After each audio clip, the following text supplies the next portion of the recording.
Bismillahirrahmanirrahim. Assalamualaikum warahmatullahi wabarakatuh. Hello guys, hello friends. Let me introduce myself. My name is Desa Lailatul Fauzia. You can see here. You can see here that's my name, Desa Lailatul Fauzia. Desa Lailatul Fauzia. My friends or people around me usually call me as Gesa or GG. So you can call me Gesa or GG, right? Nice to see you, guys, friends. I would like to tell you that I'm one of the student in IP Garut, which is sekarang yang lagi menjalankan PLP program di Senior High School 11 Garut, kayak gitu ya. Jadi mohon bantuannya untuk 1 bulan ke depan ini. Saya akan bekerja sama dengan Anda untuk sama-sama belajar gimana sih saya menjadi to be a good teacher and for you guys how to be a good student, of course, ya. So for the first meeting, I would like to give some introduction about myself, kayak gitu ya. Dan nanti udah introductionnya sekitar beberapa menit, saya akan langsung menuju materi. Oke, buat introductionnya biar nggak panjang, saya kasih CV saya aja ya. So, you guys can see my CV over here. Nah, jadi nama saya Gesa Fauzia dan ini kontak person saya yang bisa kalian hubungi. Jadi kalau kalian mau menghubungi saya, tugas atau apapun bisa chat ini lewat WhatsApp atau SMS juga bisa, tapi mending WhatsApp ya. Dan ini untuk email kayak gitu ya. Dan ini all about me, bisa kalian lihat di sini ya biar nggak panjang. Dan saya juga di sini I'm also graduated from SMS Plus Garut. So you are my brother and sister gitu ya. Di sini kita bukan siswa dan murid kayak gitu ya. We have a relationship just like brother and sister. Jadi jangan sungkan sama saya untuk bertanya apabila you have a difficulty in learning English. So, segitu aja buat perkenalannya. Jangan lupa ya, nama saya Gesa. Jadi hari ini nih, kita mau belajar soal procedure text. Maybe all of you already know what is procedure text ya. I believe that you already learned it since you were junior high school, Jadi apa sih procedure text itu?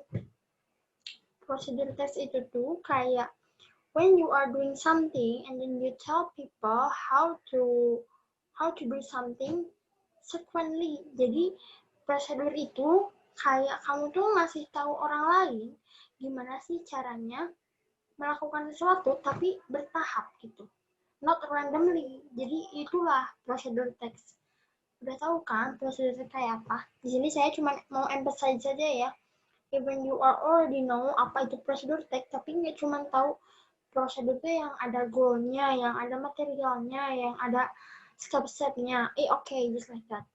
Tapi what you have to know here, and then what you have to emphasize here, kalau prosedur text itu tuh benar-benar digunakan dalam kehidupan sehari-hari. We use it in a daily gitu ya.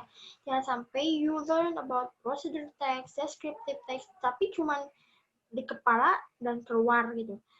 What I mean here, kalian tuh kalau belajar descriptive text, procedure text, narrative text itu benar-benar digunain di kehidupan kalian. Kayak misalkan kalian belajar prosedur text nih. Nah, kenapa misalkan ada orang yang nanya ke kalian, gimana sih caranya ngedownload film? Nah, cara yang bagus itu kalian tuh harus nurutin apa yang kata prosedur text ini. Kayak kata prosedur text ini. The first, you tell the goal. The second, you tell the material. And the third, you tell the step. Tapi nggak harus kaku juga kayak goalnya adalah bla bla bla. Enggak, tapi kalian tuh ngomong secara beruntun. Aduh, panjangan nih pembukaannya. Kayak gitu ya, itu untuk kurang lebih untuk prosedur teks. Sebenarnya kalian sering banget ketemu sama prosedur teks dan sama yang namanya prosedur gitu ya. Kayak misalkan caranya gimana sih caranya main Mobile Legend, udah gak usum ya Mobile Legend. Misalkan kalau cowok gimana sih caranya main Free Fire kayak gitu. Kalau misalkan anak cewek gimana sih caranya download drama Korea atau cara nonton drama Korea di Netflix itu tuh. Terus kalian tuh ngasih jawaban sama mereka.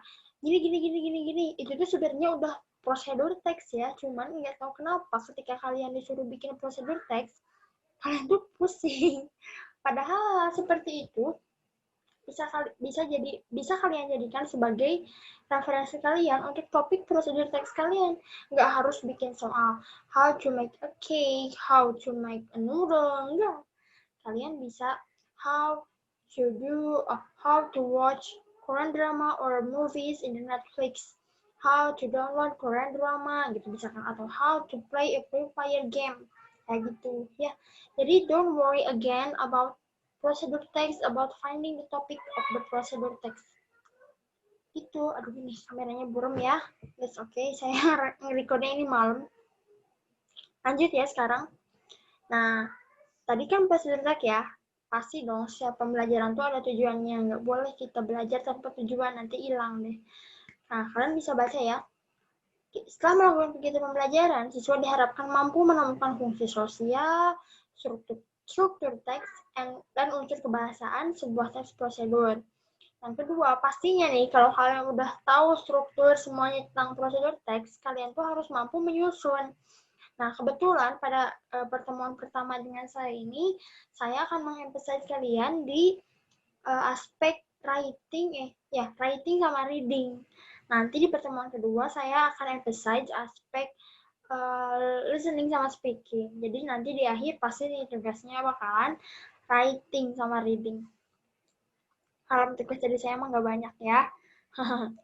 Oke, next. Nah, sebelum lagi, udah itu, kan udah tahu tuh prosedur yang kayak gimana ya.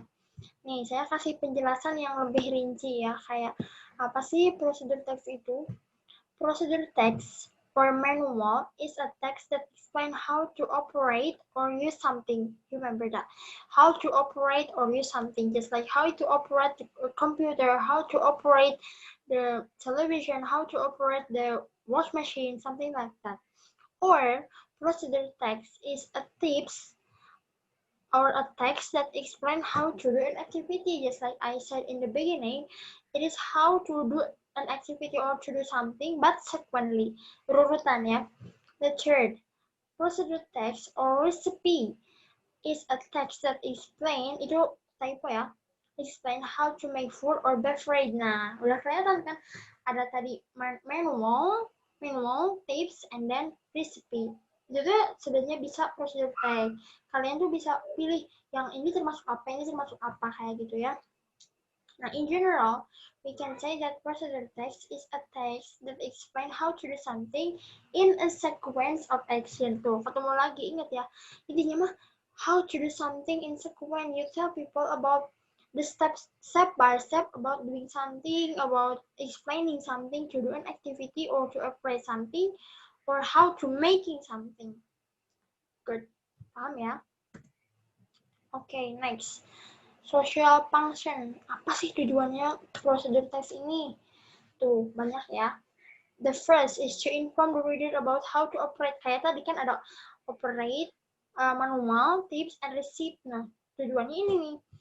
How to operate or use something, how to do something, and how to make food or beverage. Itu sebenarnya tujuannya kalau di Indonesia ini mah untuk mengarahkan bagaimana melakukan sesuatu. Kalau yang ini untuk how melakukan sesuatu. Kalau yang ketiga mah how untuk membuat sesuatu. Ini mas lebih ke makanan kayak itu, kayak resep ya kan, di sini ditulisannya resepi. Nah, intinya mah ini is to inform the reader about how to do something sequentially by step gitu. Itu ya social function-nya. Saya agak kebut nih biar nggak panjang nanti videonya.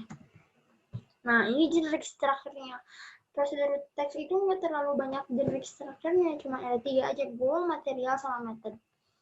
Goal itu, in this part, you explain about what will you do, what will you tell.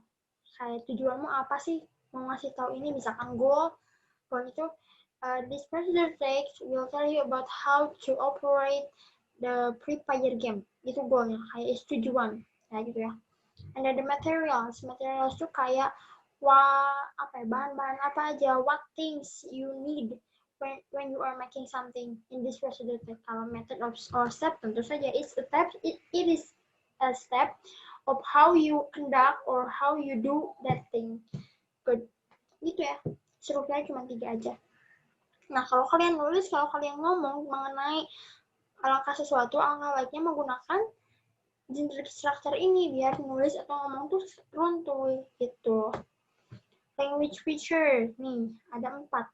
Using present tense, pasti udah tahu kan present tense subject plus verb 1 plus to be kayak itu. Itu udah dipelajari kan? Kalian pasti tahu, kalau belum silahkan cari sendiri. Pasti udah tahu. Using imperative sentence, using connective, using adverb. Kayak gitu. Itu ciri-ciri dari language feature of the present tense. Saya lanjut lagi. Udah ternyata kayak gitu. Nah, di modul yang telah saya bagikan, kalian bisa lihat di sana ada berbagai contoh. Nggak berbagai sih, satu, just only one example that you can see there, and also the assignment. So, for the assignment-nya tuh, you have to answer the question, only 5 questions over there, and also you have to submit the assignment. Ada assignment di sana untuk pertemuan 1. Jadi itu saja ya. Untuk pertemuan kali ini, videonya cuma 11 menit 35 detik, mungkin nggak tahu berapa nih, saya lagi di waktu di handphone. Jadi videonya itu saja, friends. So, thanks for watching this video. Jangan lupa di subscribe and like and also comment.